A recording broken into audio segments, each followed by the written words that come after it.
Hello and welcome to today's painting demonstration. It's been a while, but school's back in session and I can return to my weekly broadcast. I'm planning on doing this on Wednesday, a paint along of a similar format in acrylic paint if you're interested in improving your beginner or intermediate or even advanced acrylic painting style, or pick up some new tips. This is the place for you. I'm going to show you how to paint this warm, glowy coastal California scene and explain my process along the way.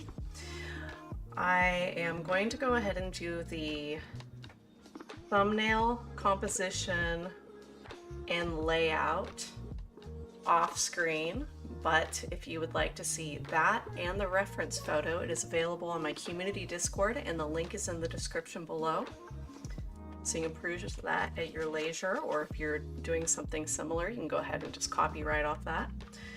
So this composition, the lead lines are going to bring you back to some brightly lit ocean spray and also some high contrast trees in the upper right. So the whole thing is going to have a nice curve to it. And I like to convey that curve when doing coastal scenes because it's just has a nice gentle lead into the far background. So it gives you a sense of depth. So I have just graphite on hot pressed watercolor paper, and I'm going to grab my big filbert brush and start with a burnt sienna underpainting. I'm going to keep the paint pretty darn thin. I don't want to lose all of my graphite work, which I have only kept the lines that I absolutely love. I'm also going to be really careful of the mask and not brush too fiercely towards that tape. It is more satisfying when you have a nice clean tape line at the end. Right now I am painting over the dark areas.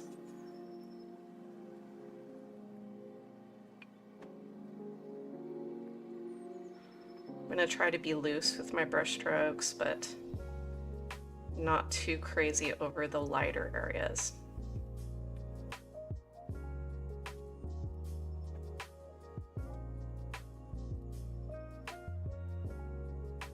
I like to start with the darkest values so that the relative values are easier to work up from that.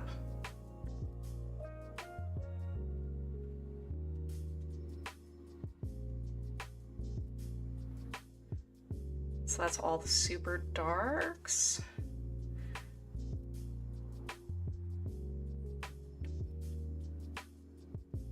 Adding a little bit of water to get the mediums. And you can see that I haven't lost any of my pencil work.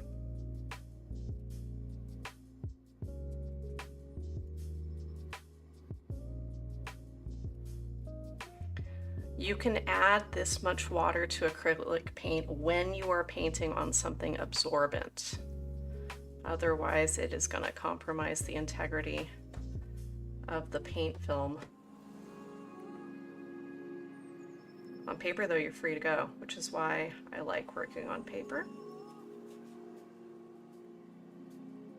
And this scale is fine on paper as well. Start to get bigger, it's a whole framing process and all that.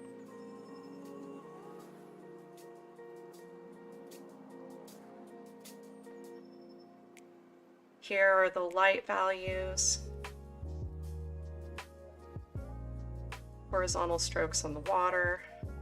I'm going to leave the sky pretty darn light, paper white almost. Just going to add a little bit of cadmium yellow light to my brush. more water and hit the outer edge of that sky a little bit in the water here, and just a little bit in the darker parts of the foam in the foreground.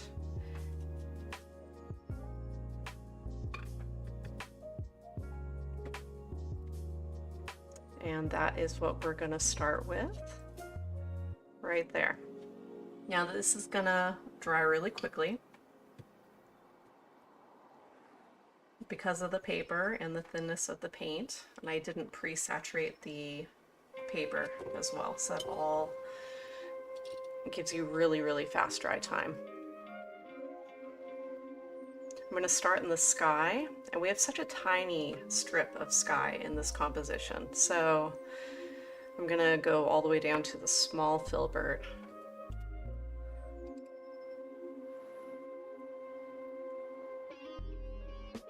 Those little water droplets off the edge of the tape. Now I'm going to mix mostly titanium white with a little bit of cerulean blue.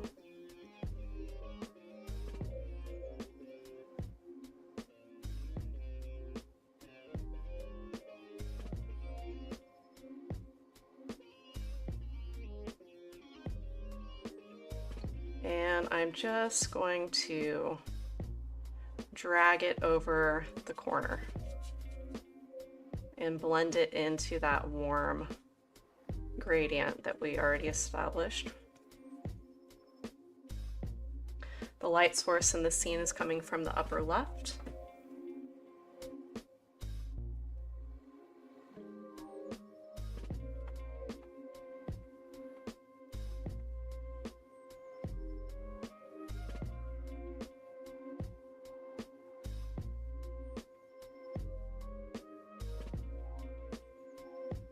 Going a little bit more opaque with the blue and white as I come away from the sun side.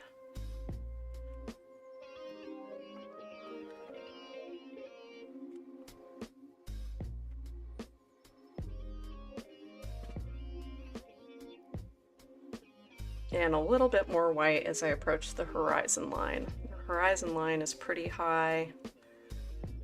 It's the trees on those bluffs.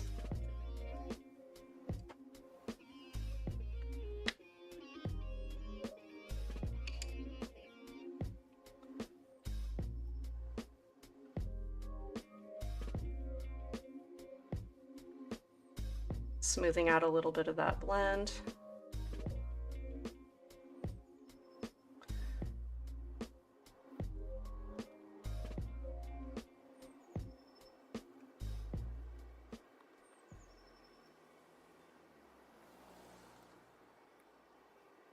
I'm putting a little bit more titanium white on the horizon, right where it meets up the trees. And that's where I'm going next, that far distant tree line.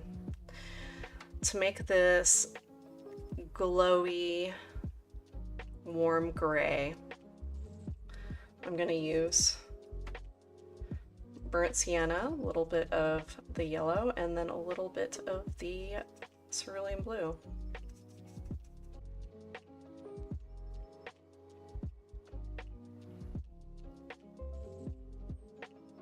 Right now I have a nice sagey green, added more burnt sienna. Now I'm getting a little bit closer to what I need. I'm gonna add a little bit more titanium white and a touch more yellow. Now a touch of cadmium red. Got to be careful with the red though, because the tinting strength on red is usually pretty powerful, which is why you never see a lot of it on my palette.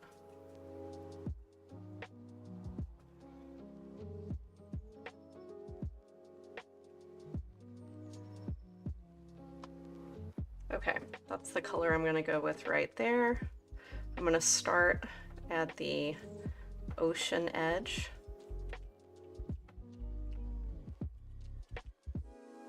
My brush is pretty dry right now.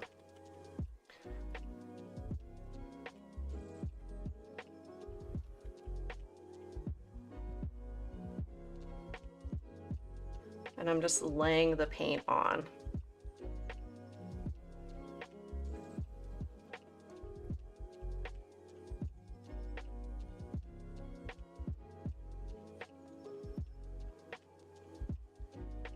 This brush stroke would be considered more of a scumble. It's going to give me a kind of texture of trees. It's not going to be too smooth, and it's not going to show any long linear brush strokes. I don't want any of those in the background. I want that to kind of fade away. Now I'm going to add a little bit more white and a touch more yellow as I come higher on that tree line. And the paint is still wet enough to do some blending because I'm moving pretty quickly.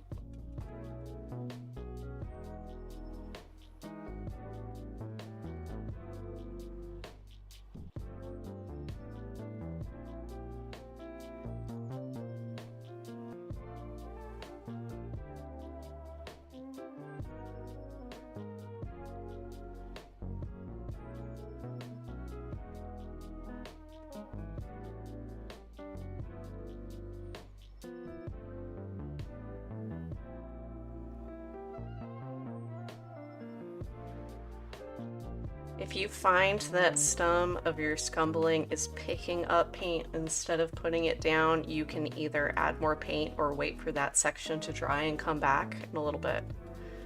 But try not to force it too hard. It is worth it to wait.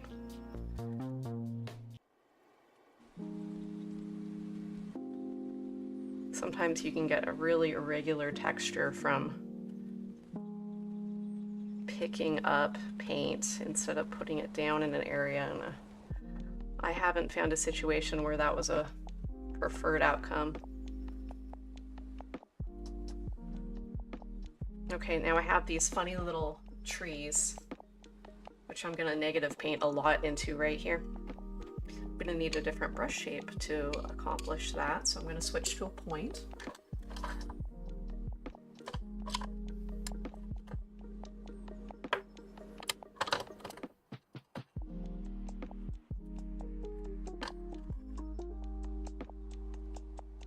I have a number one point brush that's going to work for this.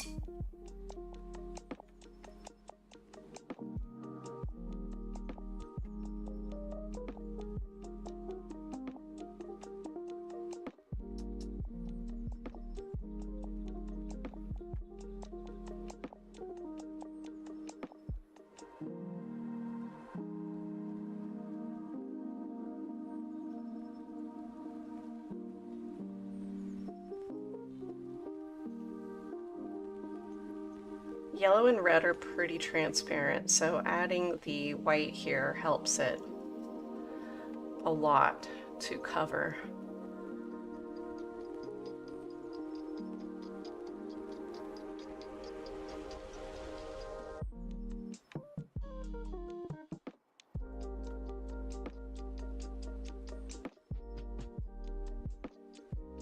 I like the sky gradient, it's pretty soft.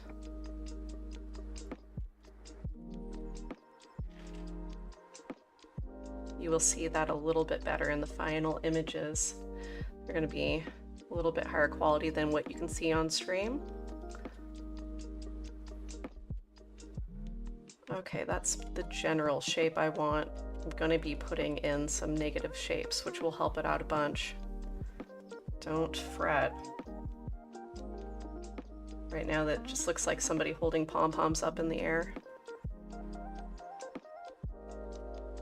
Now, since I did remix this color right here, I'm going to integrate it into the surrounding tree line. So this nice glowy, warm, what is this, dirty apricot color. I like it though.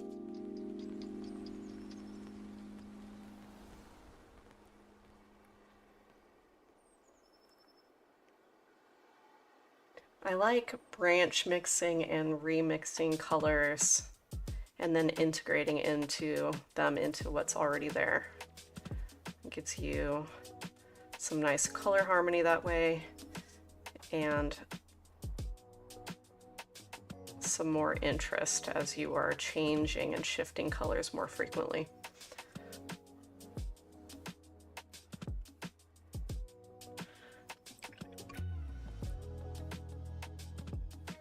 I'm gonna let this tree shape dry before I do any negative painting on that, because I want the negative painting to be sharp and not mixed in.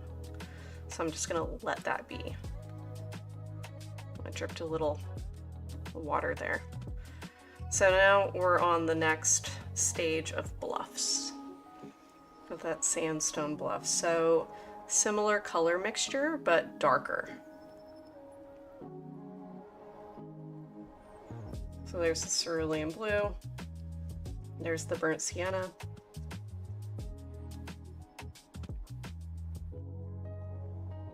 a little touch of titanium white,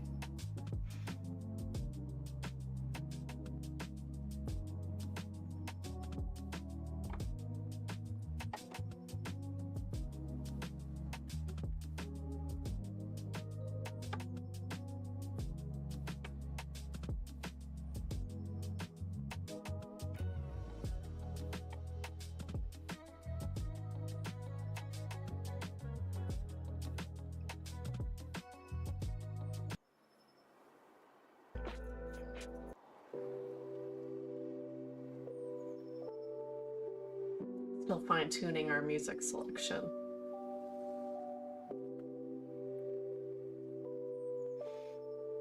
Okay, back to this. Now, when I'm not quite sure about a color that I've just mixed, I kind of put it in an area where it wouldn't matter, or I'm planning on layering over it anyway, so it's just a safer bet. No, I think that's fine. That's fine for the next layer.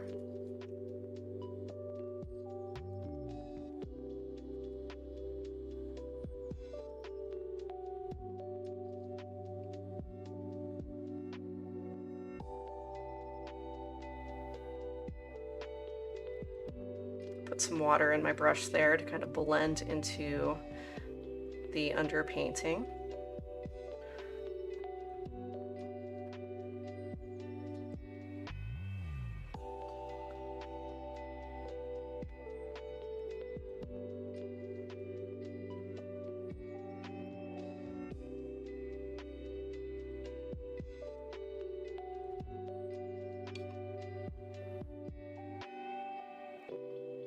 Okay, now the foliage on that cliff is going to be a little bit darker. I'm going to add more cerulean blue and a touch of ultramarine blue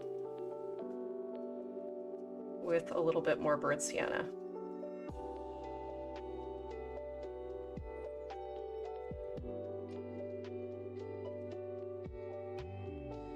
Okay, more burnt sienna than the blues, because I do want it to have like that glow from the sun. This is the bluff that the main tree is on.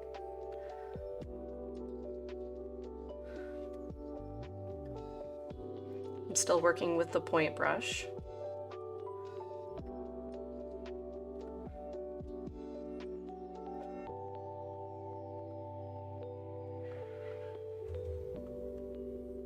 For those of you keeping track at home, that is our second dog hair.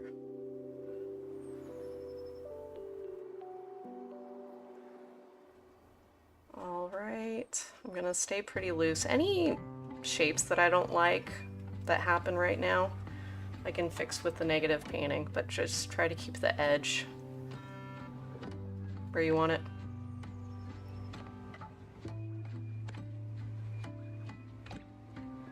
And make sure you're getting over all of your pencil marks, unless you don't mind some of that showing through. Stylistically, so people do that.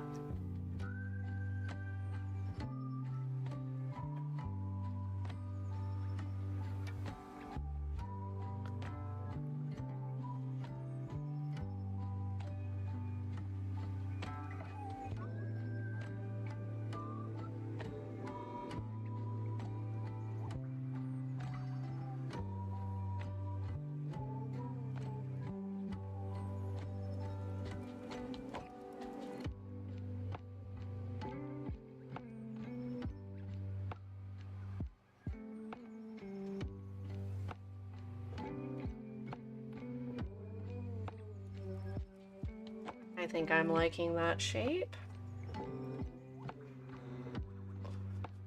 Now the brush. I grabbed a little bit of the lighter version of this paint to go down into the bushes that are on top of this cliff.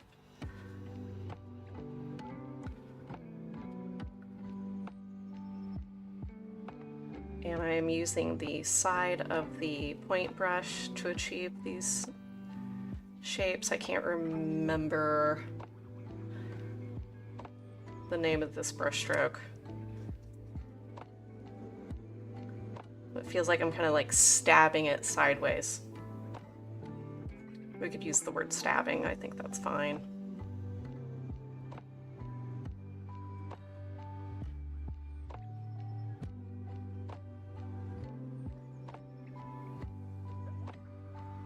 Not just stabbing in the one direction though. Kind of like a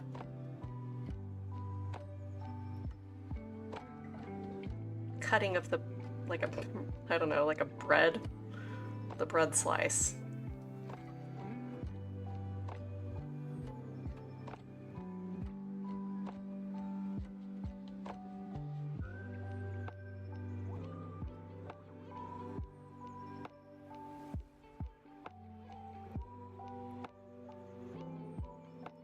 This mixture is mostly burnt sienna and some ultramarine blue.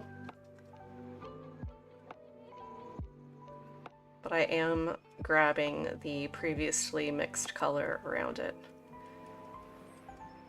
The underpainting is doing a lot of work for us. I'm sure you can tell by now. All those little pops of the burnt sienna coming through the foliage are going to add a lot of luminosity and depth to our scene.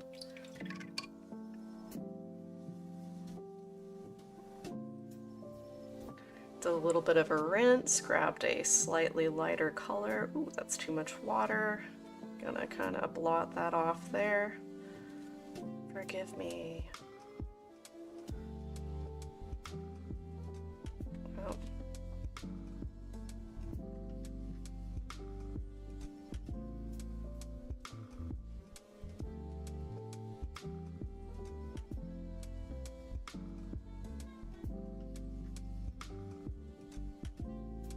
Rock texture.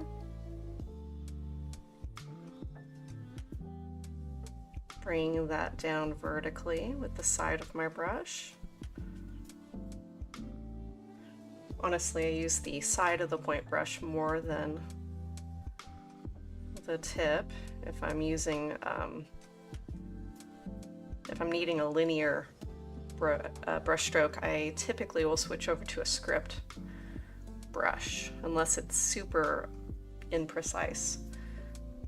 Okay, now down to the bottom of the cliff, and then I'm going to drag up the bottom of those rocks, kind of just sketching that color on, letting the underpainting do a lot of that lifting, all up in this place. Burnt sienna, a little bit of white.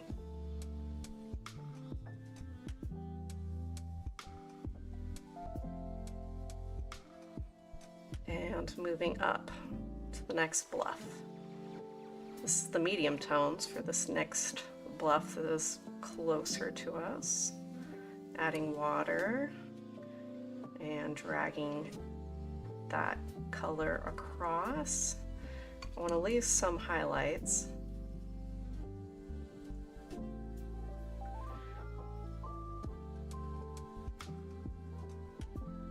Cad yellow and titanium white. I'm not cleaning out the brush. Call that a muddy blend.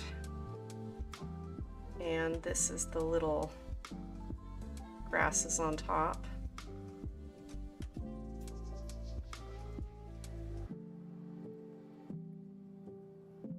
It's a little intense, so I'm gonna put some burnt sienna and cad red in there. Golden that up a bit.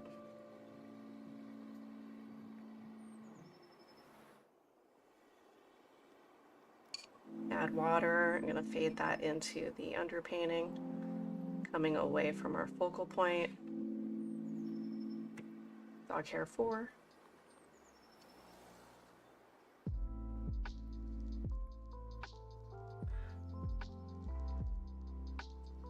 It's really amazing. I did pre-vacuum everything.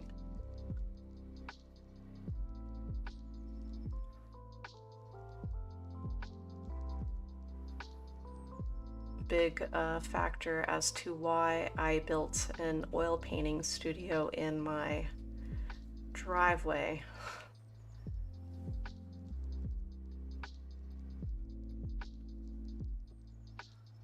But he's cute and fluffy, so, you know, they get away with a lot.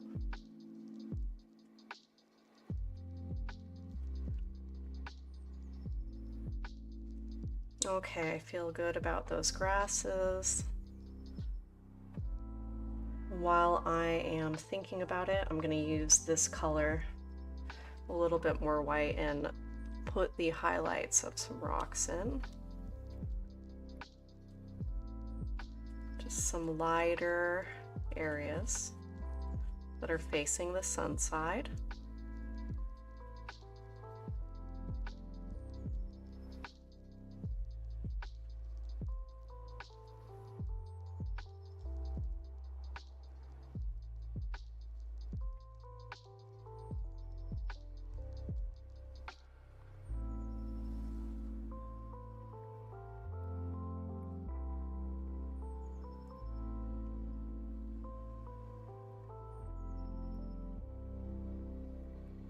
Bit more titanium white.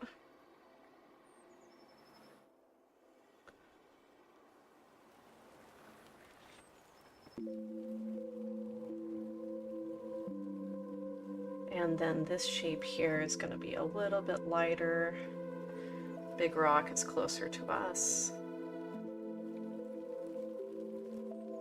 But I'm not going to cover up all that underpainting. There. I like that color. That is good. I'm going to jump back to this darker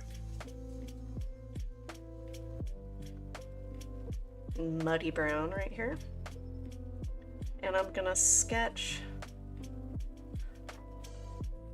the dark parts of the rocks in. I'm going to use the pencil marks that I have as a guide here.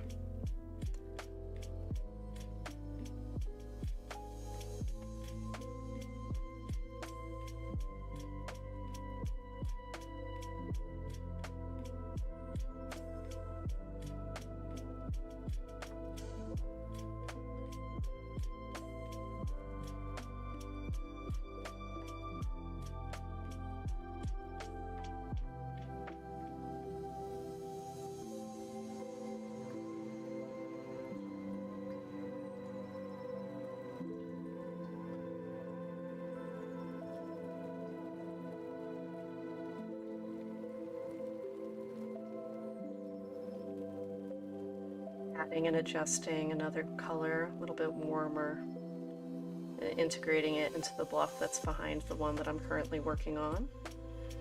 I know that happened quickly. All right, there's some lighter dead grass here on this bluff as well that I have planned out.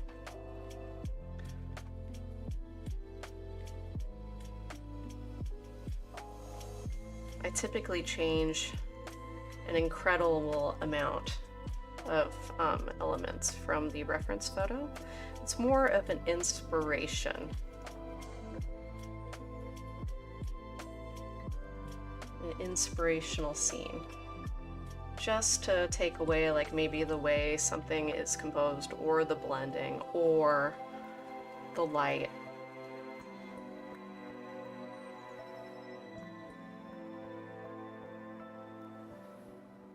Not usually all of those things.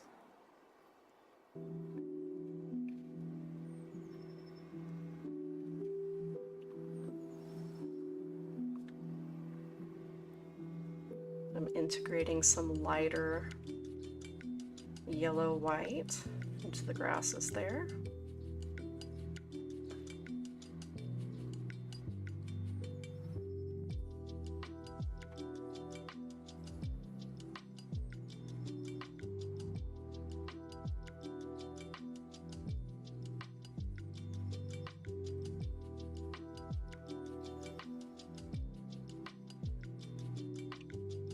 Okay, now foreground bluff.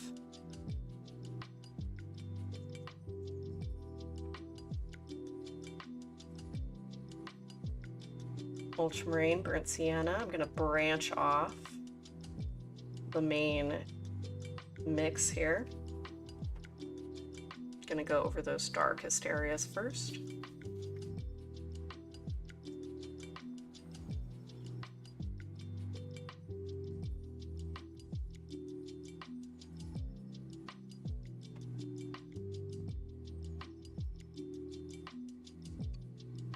Still working with the point brush. It will keep the rocks looking more cohesive if they're done with similar brush strokes.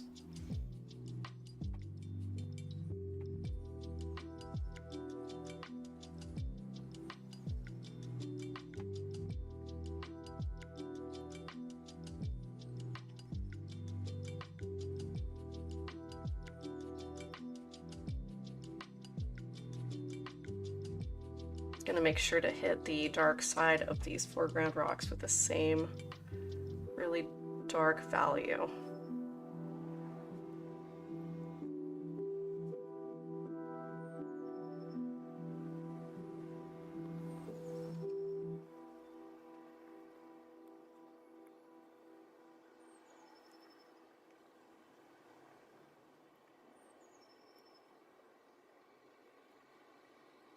Down in the bottom is the dark sand, dark shadowed sand with the footprints. Sand with footprints. Not easy. Not the easiest thing to convey. So with the side of my point brush, I kind of make erratic, scrubby brush strokes.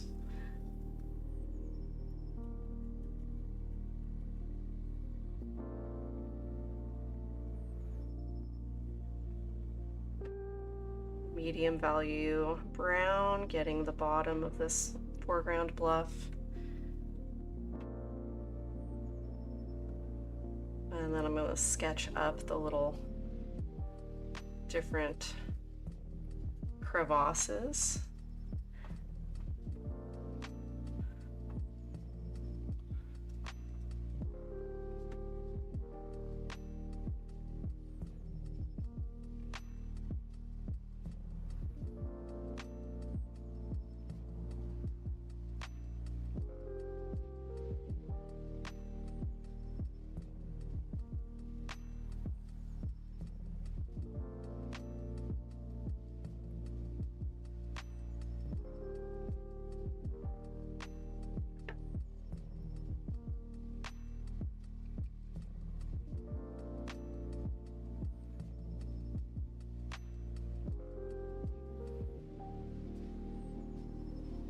Time for a new pile of paint. I'm going to make it primarily of cadmium red, cadmium yellow, and just on it with the dirty brush.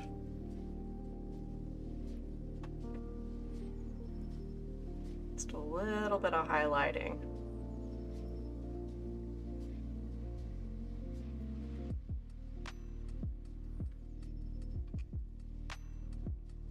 Watering that down, and I'm just gently bringing that color and integrating it into some other places on the rock.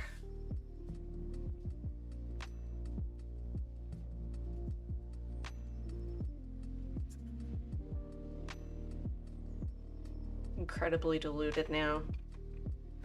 And I'm going to drag it onto the rest of the sand area, overlapping the shadow, stepped on sand that we were just talking about. Not all the way, just a little bit.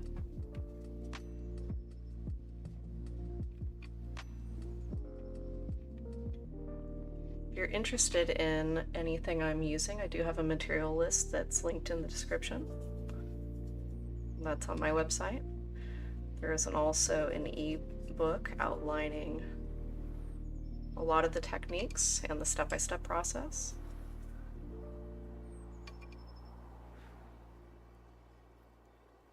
It's nothing you can't get from the streams, it's just written out.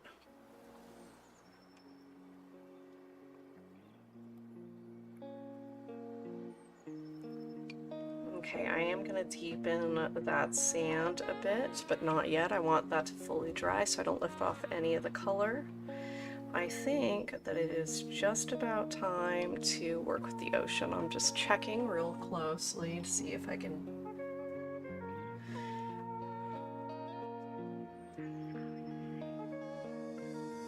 Just gonna follow a little bit more of these crevasses and darken the bottom side of this rock. I think that'll do it some good, and then we would go to the ocean.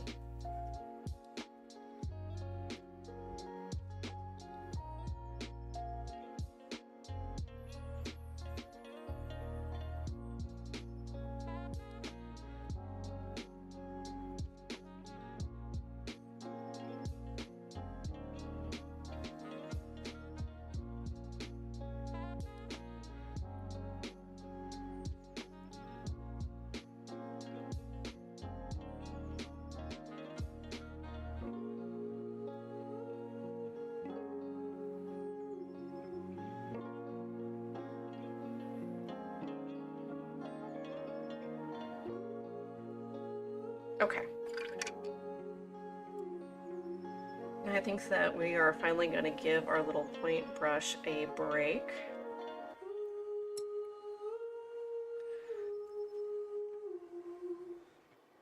I'm going to use my flat or fat-handled stroke, whatever you have available to you. This one's nice. The bristles are long. They're nice and bouncy.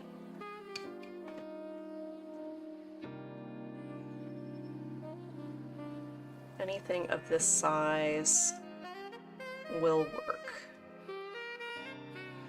Okay, so mostly titanium white. I'm just going to branch off from the white here. It's okay if that's a little bit muddy. I think it will be better if it is. I'm going to use some cerulean blue.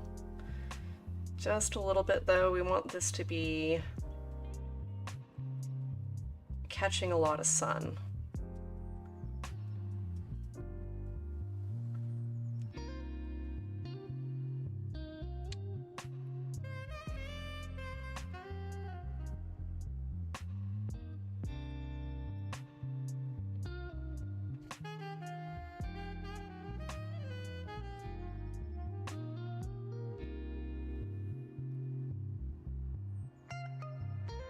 A little bit more white, and then I'm gonna add a bit more yellow onto just this side though. So see, we have a gradient. It's a little bit warmer on the left, a little bit cooler and lighter on the right.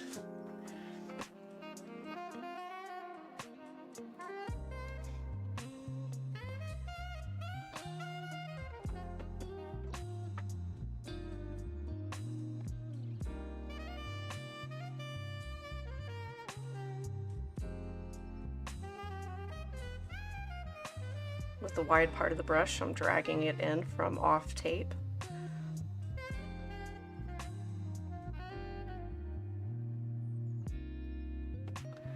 Now that line is real harsh. Take the point brush, get it nice clean, and just with a side brush stroke, just drag that color up into that far distant background bluff.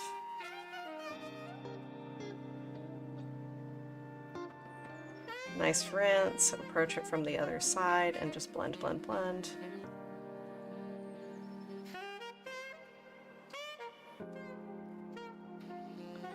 Okay, now we can go back to the ocean color and then go and reestablish that line.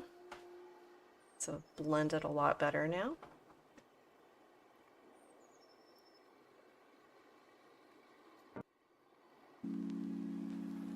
That lighter color, I'm going to bring it all the way down in a couple places from the left tape edge. Now I'm going to pick from that medium color using horizontal brush strokes, the thin side of the brush. I'm just gonna casually zig my zag all the way down through the paint that I just put in.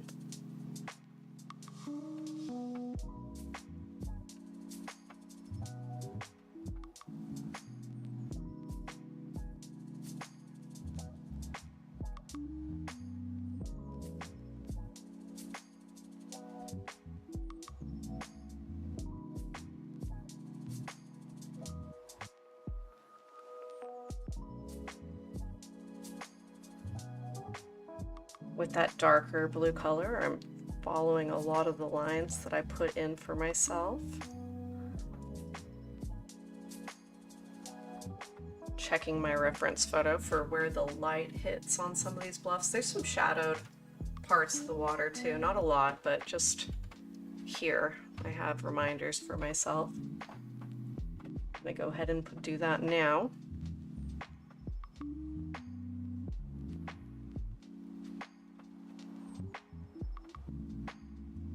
I'm just picking a little bit of that Cliff Brown that was mixed from before and adding it to the cerulean blue, keeping this in the middle mixture.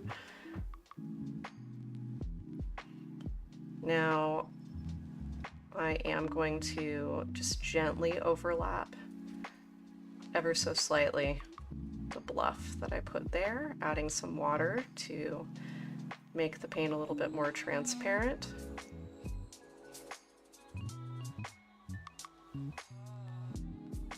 Rotating the brush for a little bit more paint.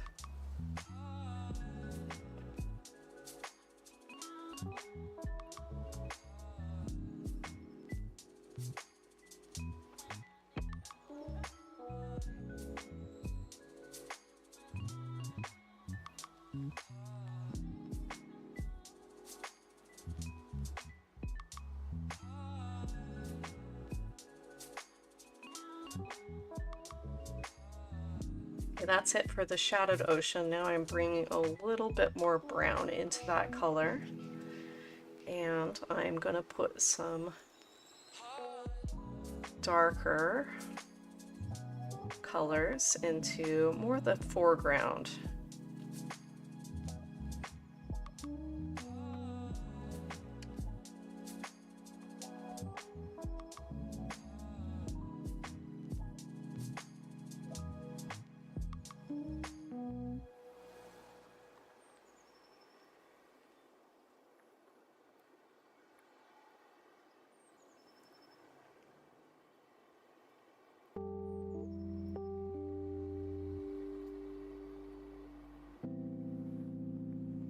This here is the shadow of the sea foam. That's why I'm using vertical brush strokes here to capture the movement of the water in the foreground.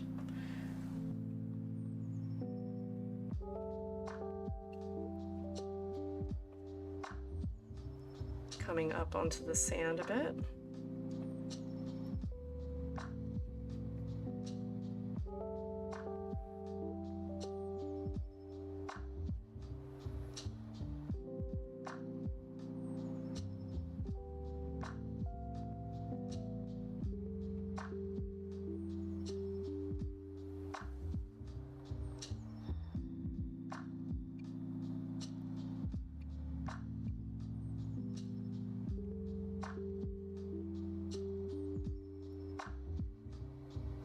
Now I'm going to be layering more of the mid-tones of the ocean over the highlights and the darks.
Okay, now I think I'm gonna put in the highlight whites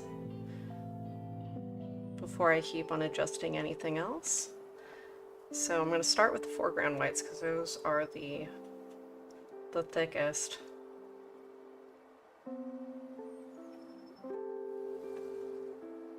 Still using the flat brush, and I'm just gonna lay it on really thick in the middle and then drag it, push it up rather, with the side, and rotate the brush to get some varying shapes. I don't like repeating shapes.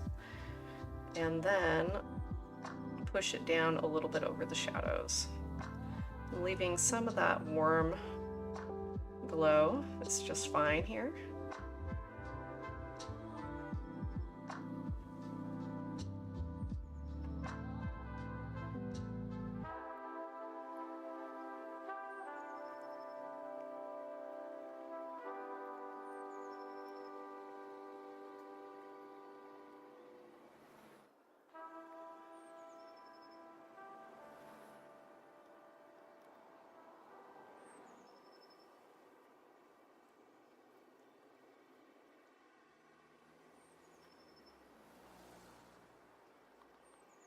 There is another big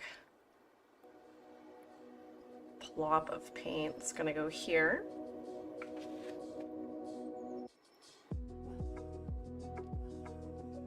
Thank you, Willow J.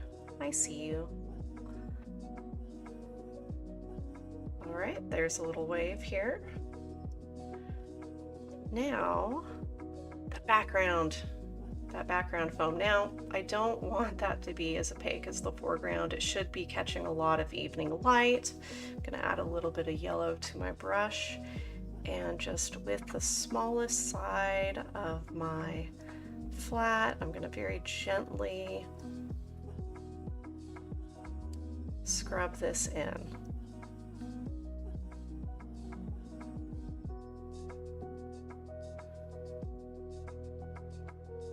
Trying to stay expressive here, not go too crazy.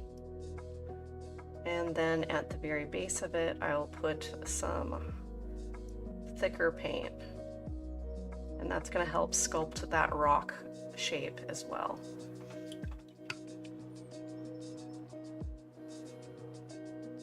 Going back to the shadowed ocean color, I'm going to put it right underneath this white here.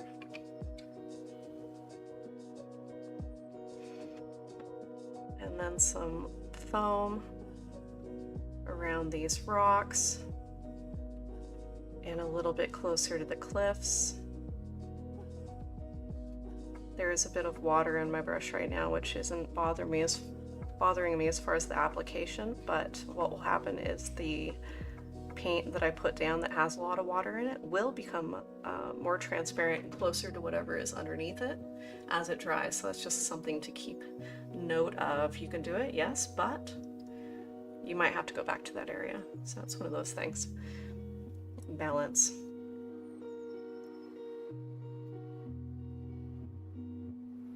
While I'm waiting for that to dry, before I further adjust the ocean, I'm gonna revisit the little point brush, and I'm going to do the negative painting in the trees that I talked about earlier.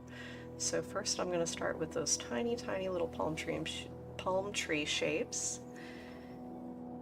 Everything here is dry, so I don't have to worry about that. And I'm going to try to get these trunks more narrow, but I also don't want to, it's a balance. I don't want to be too tight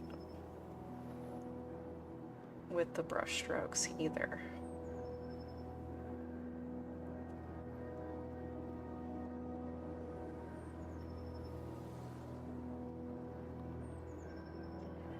These are palm trees, so I'm going to radiate out from the two center trunks, center tops.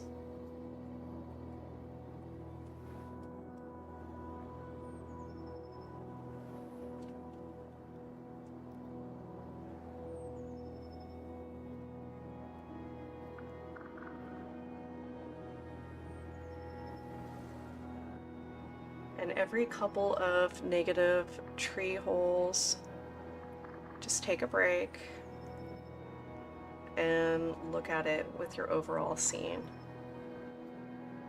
I feel like since I have white on my brush, I'm going to go ahead and increase the opacity here. The wave that's coming over this rock is at 1/3 and 1/3 in the upper left. That is leading us to our next focal area, which is going to be this tree.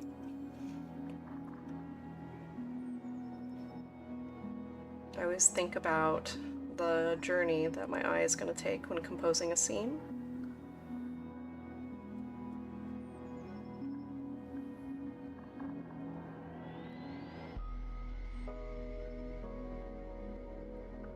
Now, when moving on to the cypress tree, the negative painting is a little bit different.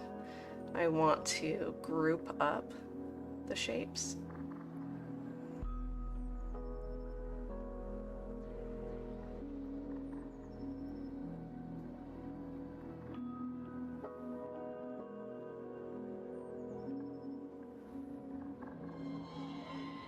I'm going to put a little bit of blue in this white as we're going away from the sun side of the painting.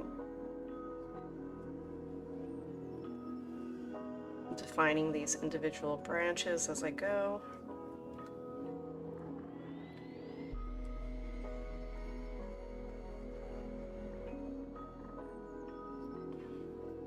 You can see now that you can do quite a bit of fixing with the negative painting of trees.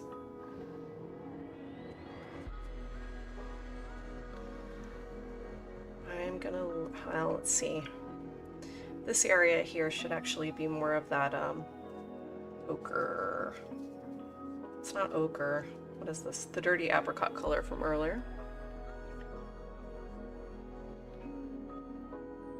There we go.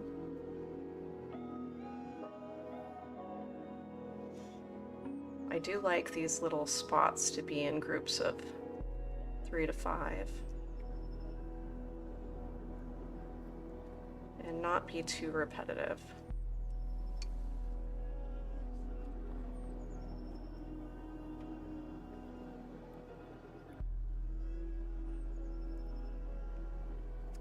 Okay. I feel like that's good.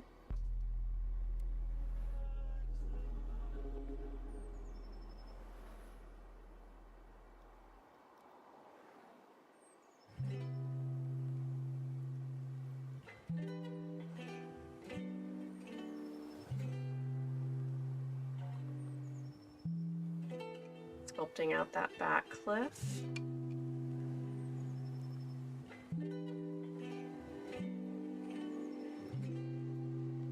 And I'm taking a little bit of a moment to observe these rock shapes and how they are acting within the scene.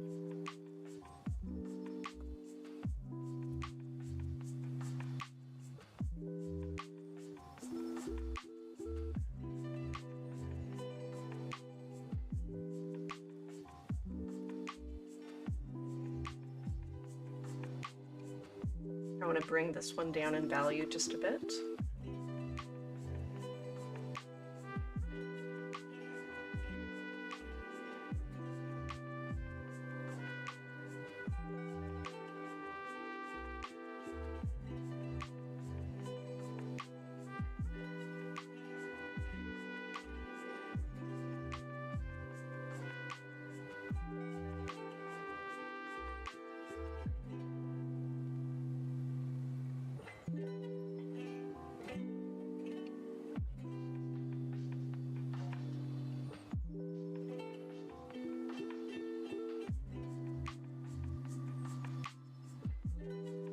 Now to define this foreground cliff, I'm going to darken just the upper edge.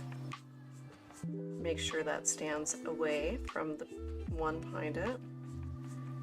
I feel like it works, so I'm going to drag this color down.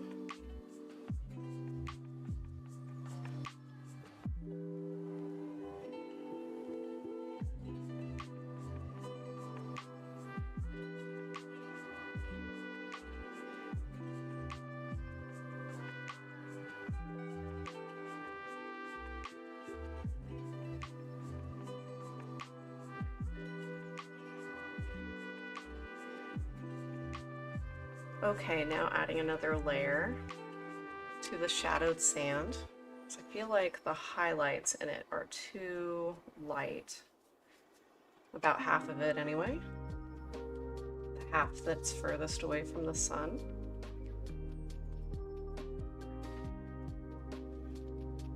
Since we waited for this to dry all the way, you can add a little bit more water for transparency. You definitely have to wait until it's all the way dry to do that. I'm going to bring some of that over our smooth sand just a bit, and then I am going to come up from the water a bit with the same color.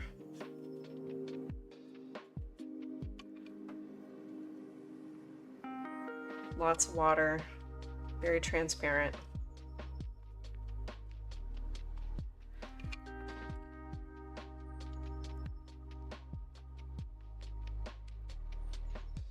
Little highlight on this rock.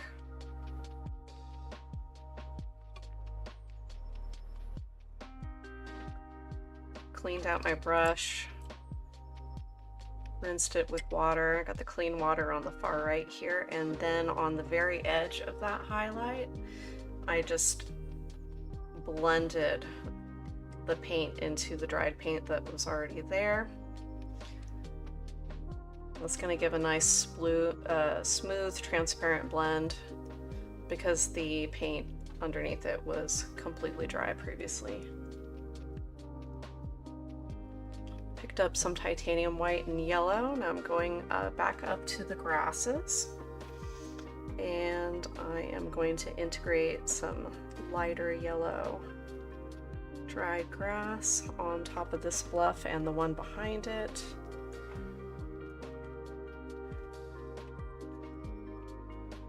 Just to illustrate a little bit more of a defined shape. It's not the star of the show though, so I'm not gonna worry about it too much. I'm gonna leave the sand just like that. I'm actually really happy with that. I am gonna give the rock a little bit of a shadow.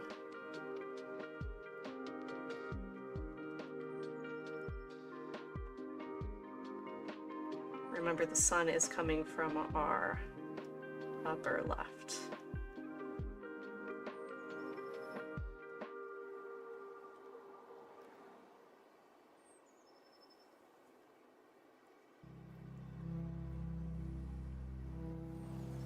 More shadow coming right up to the edge of that foam. Okay, now is the time to take a little bit of a pause. I really appreciate the palm tree shapes. I think those turned out nice.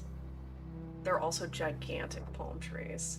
If you were to think about the scale, it's fine. I think they're nice looking. They're just, you know, huge, which could happen.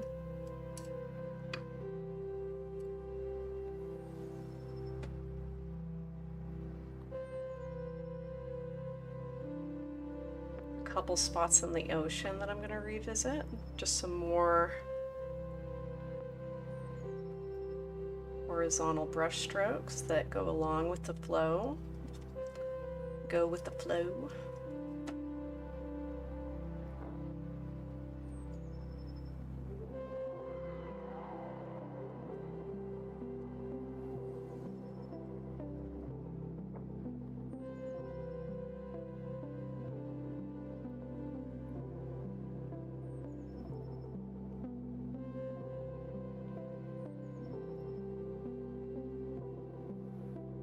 Gonna move back and forth from lighter ocean colors and darker ocean colors, just moving with the flow of the sea.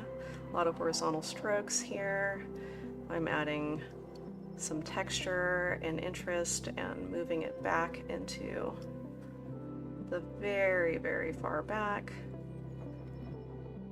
I like using a lot of layers when painting water.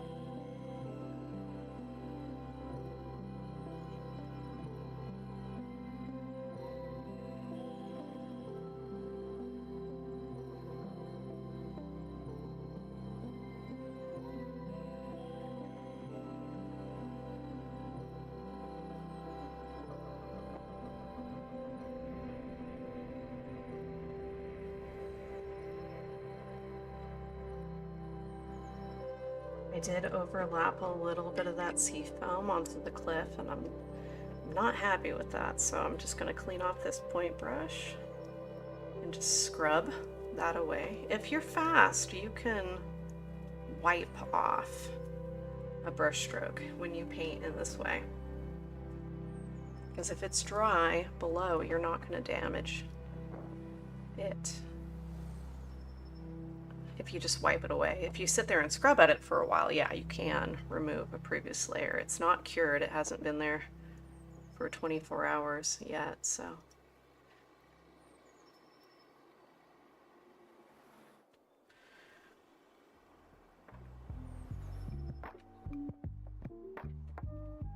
Okay, now I am taking a moment, looking at the scene. I'm going to add a little bit more blue right in here. I think that the amount of yellow right there is a bit much. A little bit popping through is nice though.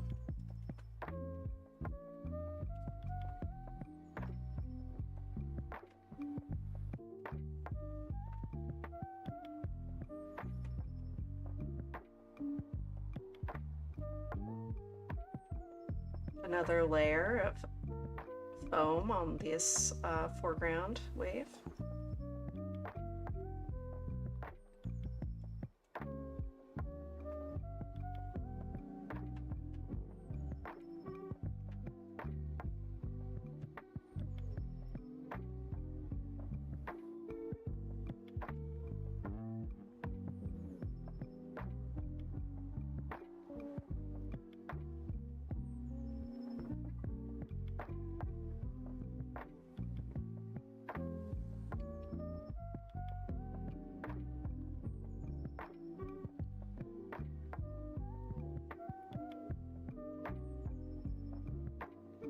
Okay. See, the eye travels up in two different directions, I believe. From the bottom, which the bottom of the painting is always a good entry point to entertain. It comes up and around, and all of these rock lines are lead lines that are taking you up towards that tree with really strong contrast here, so that's going to pull your eye. But there's also pretty decent contrast here, so you can also come from the back, and those interesting little shapes on the horizon. That warm, glowy sun down back there is also very interesting to me. If this was a bigger painting, I would think about adding more negative shapes in the tops of the trees back here. But for this little piece, I don't feel like that is necessary. I think that the background broccoli trees work out just fine for this one. And overall, I am pretty satisfied. So I hope that you enjoyed this painting process video and that you got some value out of it. And I look forward to seeing you again on Wednesday. You can also check back here to the time-lapse video. I'll have that in the next couple days or so. And happy painting!